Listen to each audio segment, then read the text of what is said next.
wabarakatuh. Jumpa lagi pada pembelajaran basis data bersama saya, Ibu Kustumila sebagai guru mata pelajaran basis data. Alhamdulillah sehat semua anak-anak. Oke, hari ini kita akan membahas bagaimana penerapan ERD pada basis data sederhana menggunakan Oracle SQL Data Modeler. Adapun tujuan pembelajaran hari ini agar kalian dapat mempresentasikan konsep data dunia nyata, hasil hubungan, keterkaitan antar data, diagram ERD dengan benar. Nah, anak-anak tentunya masih semangat sekali ya dan sehat selalu. Oke, langsung saja kita mulai pembelajaran hari ini. Oke, langkah pertama kita buka dulu SQL Data Modelernya. Nah, ini kita buka yang sudah kita install, kita klik 2 kali data modelernya, kita tunggu.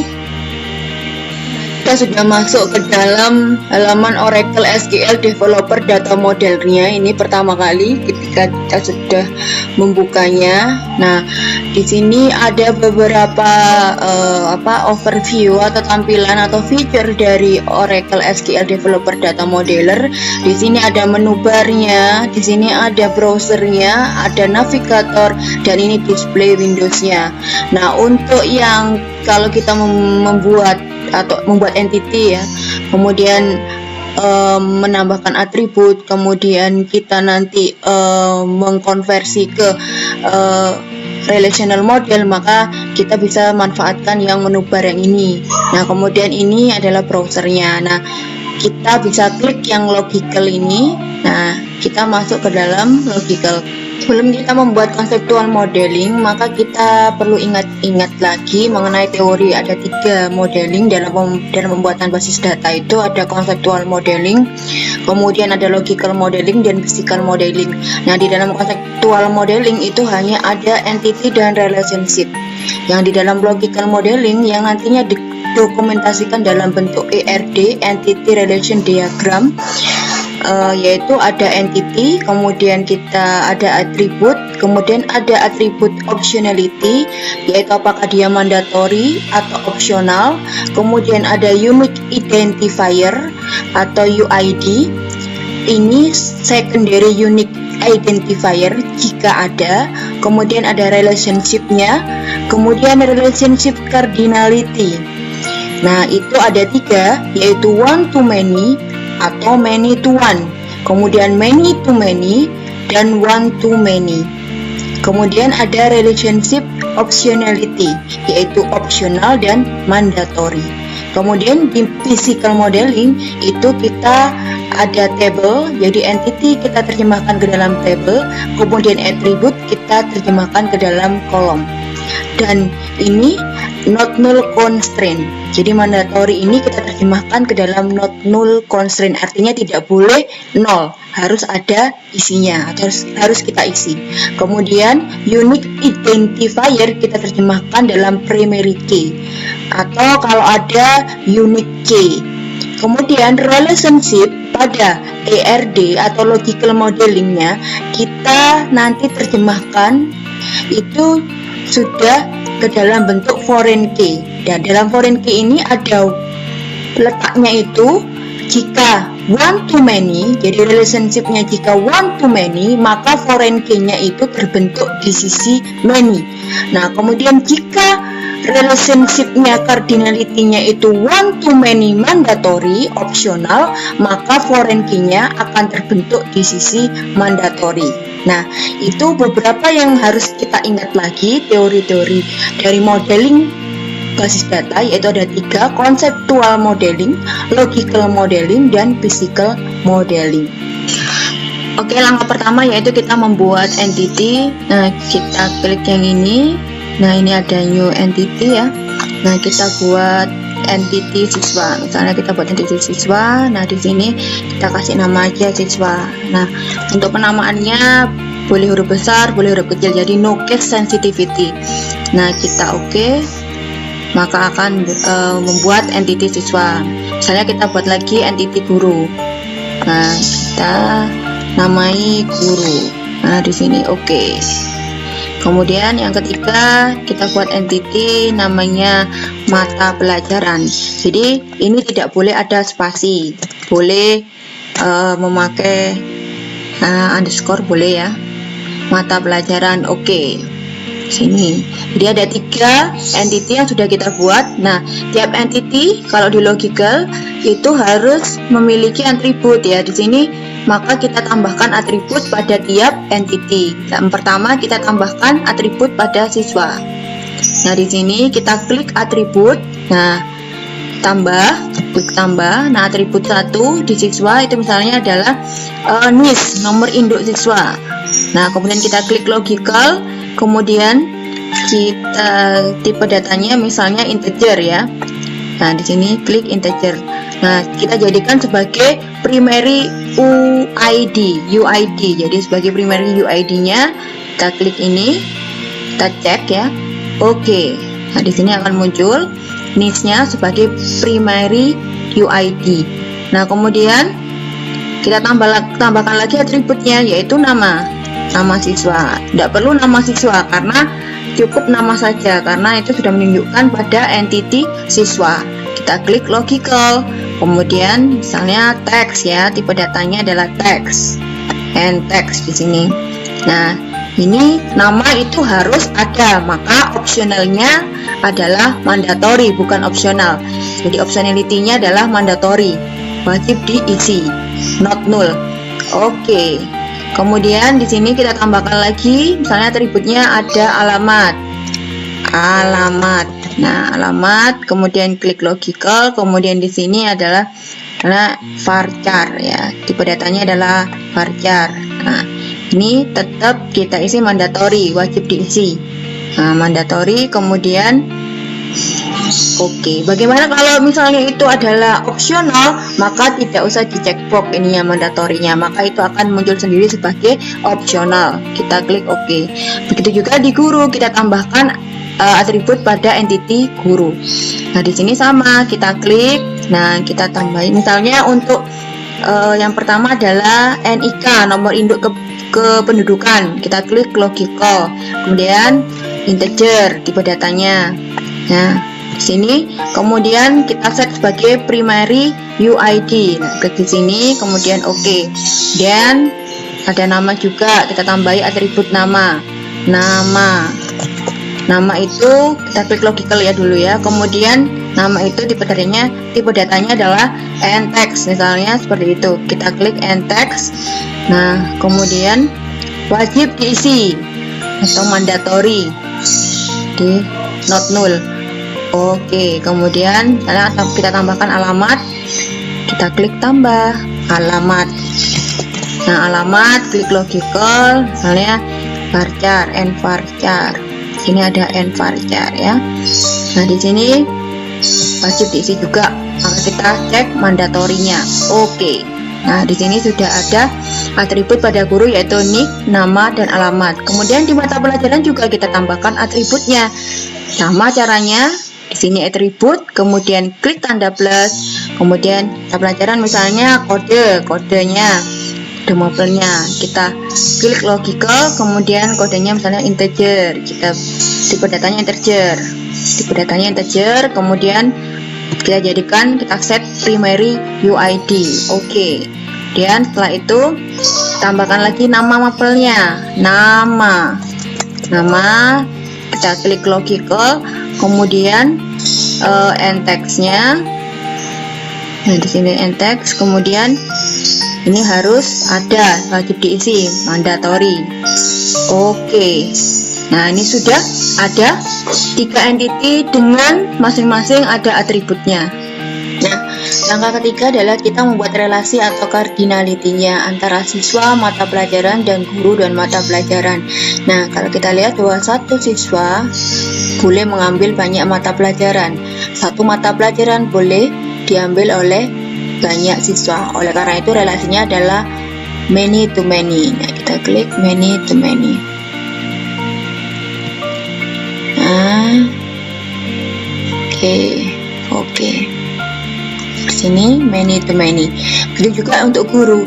Satu guru bisa mengajar banyak mata pelajaran.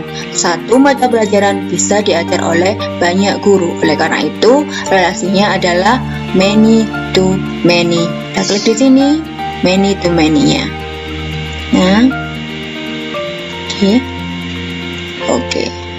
Nah, di sini kita lihat di sini bahwa lambang untuk many to many adalah bentuknya crossfoot. Di sini crossfoot, ini juga crossfoot. Ini tandanya relasinya adalah many to many. Nah, tanda dash ini, titik-titik-titik ini dan garis lurus. Kalau titik-titik ini menandakan bahwa ini adalah merupakan opsional, bukan mandatory. Kalau yang lurus ini adalah mandatory. Betul juga ini adalah opsional, ini mandatory. Nah, kita buat lagi logikanya bahwa bolehkah siswa apakah boleh tidak mengambil mata pelajaran? Nah, ini kan harusnya siswa harus mengambil mata pelajaran, dan kemudian mata pelajaran boleh tidak diambil oleh siswa. Kalau ini kebalik, ini artinya siswa boleh tidak mengambil mata pelajaran. Kenapa? Ini opsional. Boleh tidak mengambil mata pelajaran, tapi mata pelajaran harus diambil oleh siswa. Ini kebalik logikanya. Oleh karena itu bisa kita ubah di sini. Kita klik. Nah, di sini yang untuk opsional itu adalah yang ini ini kan siswa, ini mata pelajaran. Yang opsional ini adalah mata pelajaran. Yang siswa itu adalah wajib. Jadi mandatori. Oleh karena ininya ceknya kita hilangkan. Ini sudah dalam bentuk mandatori. Oke, klik oke. Nah, ini bentuknya seperti ini. Artinya siswa harus mengambil mata pelajaran. Kalau ini mata pelajaran boleh tidak diambil oleh siswa. Kalau ini logikanya guru boleh tidak mengajar mata pelajaran. Nah, mata pelajaran harus diajar oleh guru. Ini sudah benar logikanya. Nah, kalau kita perhatikan ini anak-anak, ini relasinya adalah many to many. Nah, di dalam pembuatan ERD, many to many itu adalah suatu masalah atau problem yang harus dipecahkan. Caranya bagaimana? Caranya adalah kita harus membentuk intersection entity atau entity baru. Nah, oleh karena itu kita hapus dulu relasi many to many ini. Kita hapus, delete, yes. Ini juga kita hapus, delete-nya, yes. Kemudian kita buat entity baru, new entity. Nah, di dalam entity baru. Nah, antara siswa dengan mata pelajaran kita buat entity-nya adalah rencana studi misalnya. Rencana studi. Oke. Kemudian antara guru dan mata pelajaran kita bisa buat entity barunya adalah jadwal pelajaran, jadwal mengajar atau jadwal mengajar ya, jadwal mengajar. Nah, di sini oke. Nah, di sini sudah terbentuk entity baru. Nah, sini. Nah, ini sudah dalam bentuk one to many. Jadi tiap rencana studi itu diambil oleh satu siswa. Nah, kita bisa ini di sini.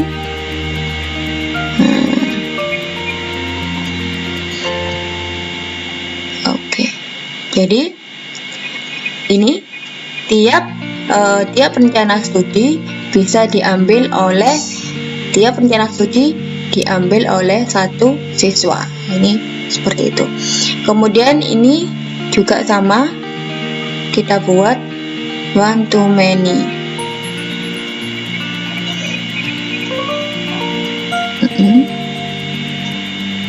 Oke, artinya ini adalah satu mata pelajaran itu direncanakan di tiap rencana studi. Jadi seperti itu. Nah, ini ini seperti ini. Kita kan ini sudah hubungannya adalah bentuknya adalah merupakan, saya gini kan. Ini dalam bentuk adalah sudah dalam bentuk one to many. Nah, ini one to many. Untuk jadwal mengajar, nah ini kita juga bahwa di tiap jadwal mengajar itu diisi oleh satu guru. Jadi tiap jadwal mengajar diisi oleh satu guru. Maka ini satu guru mengambil satu jadwal mengajar seperti itu. Ya. Nah ini oke. Oh bukan, maaf, delete ya. Oke. Nah di sini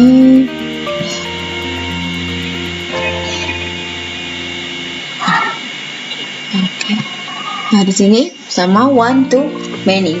Kemudian ini juga tiap mata pelajaran terdapat di tiap jadwal mengajar terdapat satu mata pelajaran. Jadi tiap jadwal mengajar terdapat satu mata pelajaran. Nah di sini kita,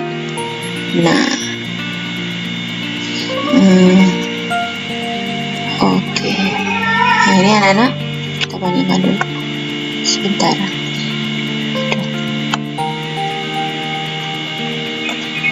Biar terlihat.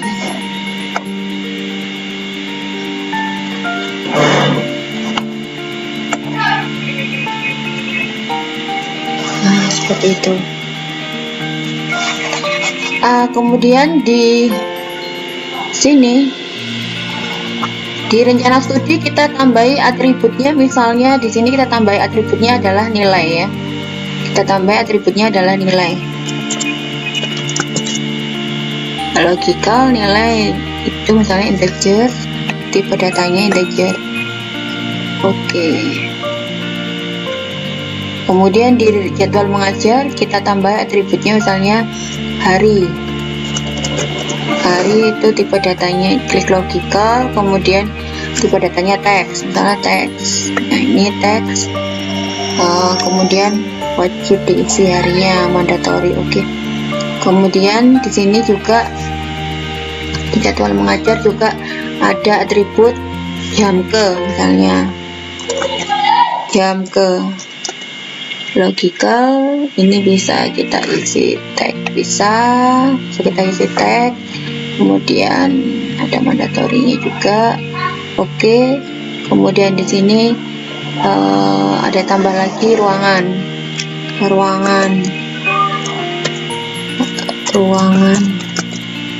Nah itu bisa logical text.